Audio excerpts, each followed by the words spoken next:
Já comprou todas as prendas de Natal?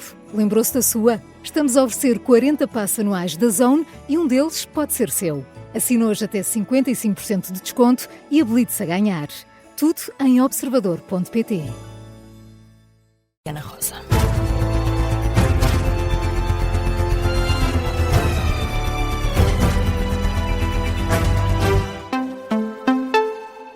Jornal da Meia-Noite, com a edição da Diana Rosa. E Diana, está restabelecida a circulação na linha vermelha do metro de Lisboa.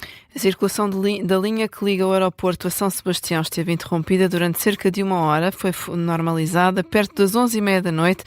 As causas da interrupção, Filipa, são desconhecidas. A situação já está, no entanto, normalizada. Neste jornal seguimos com o debate entre Luís Marques Mendes e Catarina Martins. Os dois trocaram acusações sobre independência e estabilidade.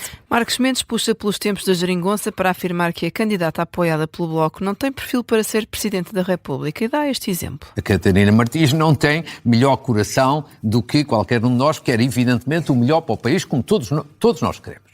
A grande questão que está aqui são os caminhos para lá chegar. Dois dos meus grandes objetivos, que estão ligados, são o quê? A estabilidade e a ambição. E a esse respeito há uma divergência que eu tenho com a Catarina Martins. A Catarina Martins, em 2022, provocou uma crise política, lançando o país na instabilidade, não aprovando um orçamento do governo de então. Catarina Martins responde, considera que Luís Marques Mendes faria exatamente o mesmo, mas em 2022. Eu registro, por exemplo, que Marques Mendes reconheceu em 2018 como eu cumpri tudo o que acordei e o governo de 2015 e 2019 foi um governo absolutamente estável. Mas registro também que Marques Mendes vem dizer, e eu isso acho irresponsável, que faria o mesmo que Marcelo Rebelo de Sousa fez. E se um Presidente da República deixa que os orçamentos sejam usados pelos governos como uma espécie de moção de censura, conforme lhes dá jeito no calendário eleitoral, nós passamos a vida enredados em taticismos partidários e eleitorais e nunca o Parlamento é obrigado a debater realmente a vida das pessoas e as soluções. No debate de hoje entre os dois candidatos a greve geral e a alteração à lei laboral foi outro dos temas quentes. A candidata apoiada pelo Bloco de Esquerda descreve as alterações propostas pelo Governo como um problema para o regime democrático. O que o Governo põe em cima da mesa é uma questão de regime. E é por isso que eu acho que uma Presidente da República deve ser clara sobre o que pensa nestas questões de regime. Porque uma fragilização muito grande de quem vive do seu trabalho é um problema para a economia, é um problema para os direitos de quem trabalha, é um problema até do próprio regime democrático, do sistema democrático, do equilíbrio de poderes. E se nós continuarmos a discutir formas de desvalorizar quem trabalha, em vez de discutirmos formas de qualificar a nossa economia, estamos a fazer o debate errado. Sem querer entrar nesta luta, Luís Marques Mendes sublinha que Catarina Martins está a debater com um candidato à presidência e não com o Governo. Eu não sou o Governo. Se a Catarina Martins quiser debater com o Governo, com certeza, seguramente que vai ter um estúdio de televisão que a convida para esse efeito. Eu estou numa perspectiva de poder ser Presidente da República. Entre nós há uma diferença essencial, com todo o respeito que tenho por si. Ninguém sabe numa eleição quem ganha ou quem perde. Temos que ser humildes a esse respeito. Mas do ponto de vista das probabilidades, não é provável que a Catarina Martins seja eleita Presidente da República e há algum grau de probabilidade de ser eleita. A imigração foi também discutida com divergências entre os dois candidatos. O próximo debate é amanhã, às 9 da noite na RTP. Frente a frente vão estar André Ventura e António Filipe. Falamos de José Luís Carneiro, pede que o Governo deixe de estar cheio de si próprio e ouça os trabalhadores. O secretário-geral do PS aconselhou hoje o Governo a ter humildade e assume estar disponível para um amplo debate nacional sobre as alterações laborais. José Luís Carneiro considera que nada fazia crer que o Governo fosse tão longe com a disrupção em direitos fundamentais dos trabalhadores no que toca a esta proposta laboral. Foram declarações do secretário-geral do PS em Baião. E Jorge Pinto aconselha o Governo a ouvir os trabalhadores no regresso às negociações sobre o novo pacote laboral. O candidato à presidência volta a dizer que o que está em causa são ataques tremendos aos direitos dos trabalhadores. Jorge Pinto critica o Governo por continuar a deixar os trabalhadores fora do diálogo sobre as alterações ao Código de Trabalho. Algo muito sério está a acontecer e o que está a acontecer é uma tentativa de revisão da lei laboral com mais de 100 propostas de alteração, sem que, tenha sido apresentado no programa eleitoral de AD e, 2, sem que tenha havido um diálogo prévio com os trabalhadores. Isto não pode acontecer. É evidente que as alterações às leis laborais têm de passar por um diálogo. E um diálogo faz-se nos dois sentidos. Não é só falar, é falar e ouvir. E o Governo não tem querido ouvir os trabalhadores e ontem continuou a não querer ouvir os trabalhadores, quando diz o Sr. Ministro Leitão Amaro que a adesão à greve foi inexpressiva. À margem de um jantar com apoiantes, Jorge Pinto defende que um Presidente da República tem de estar ao lado dos portugueses e tem também de os ouvir.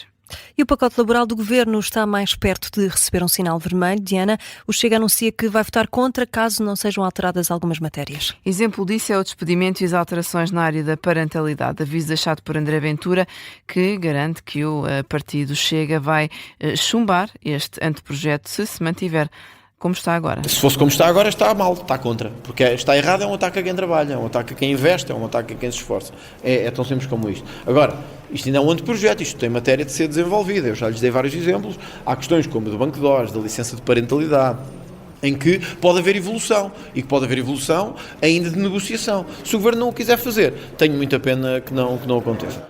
O presidente do Chega acusou o Governo de estar a prejudicar os trabalhadores portugueses e a cometer um erro. E Diana, os sindicatos da PSP voltaram hoje a ser desiludidos de uma reunião no Ministério da Administração Interna. Falam numa situação aflitiva. Maria Lúcia Amaral propôs um aumento igual ao do resto da função pública, 2,2% em todos os suplementos no próximo ano. É manifestamente insuficiente para as estruturas sindicais. A ministra garantiu, no entanto, que todos os suplementos atribuídos de acordo com a função que o polícia desempenha vão ser revistos, sem, no entanto, adiantar uma data. O presidente do Sindicato Nacional dos Oficiais de Polícia classificou como inacreditável o aumento proposto, fala numa situação aflitiva e diz que esta atualização significa um gasto total de apenas 890 mil euros na PSP. Também o presidente do Sindicato Nacional da Polícia discorda desta atualização, diz que estamos a falar de tostões.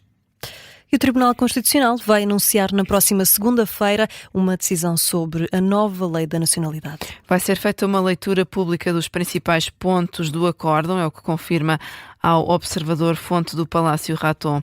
É um veredito que surge depois do PS ter pedido a fiscalização preventiva da nova proposta do Governo. Tinham sido dados 25 dias para ser conhecida a decisão final.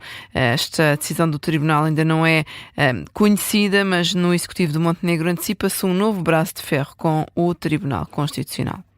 E Diana, o Tribunal de Beja começa a julgar na segunda-feira 35 arguidos no âmbito da exploração de imigrantes no Alentejo. Estão pronunciados por crimes de tráfico de pessoas, associação criminosa, auxílio à imigração ilegal e branqueamento de capitais. A primeira sessão do julgamento está marcada para as 9h30 da manhã, nas instalações do Tribunal de Beja.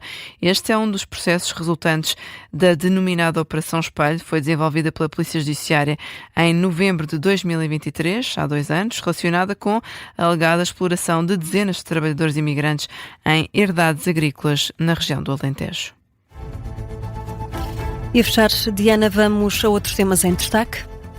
O Ministro da Educação anunciou o pagamento de 30 milhões de euros aos professores por horas extraordinárias acumuladas desde 2018. Fernando Alexandre diz que essa correção vai ser feita agora, sendo que 2/3 vão ser pagos ainda este ano.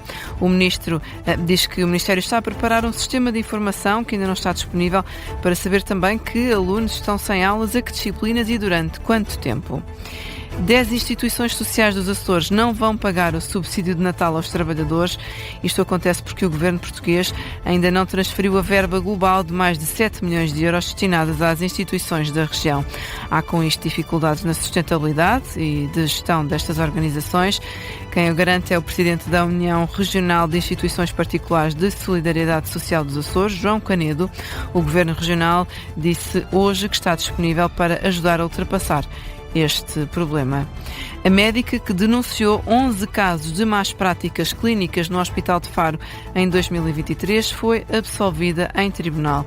Diana Pereira era acusada de ter manchado o bom nome e reputação do diretor de serviço de cirurgia desta unidade de saúde.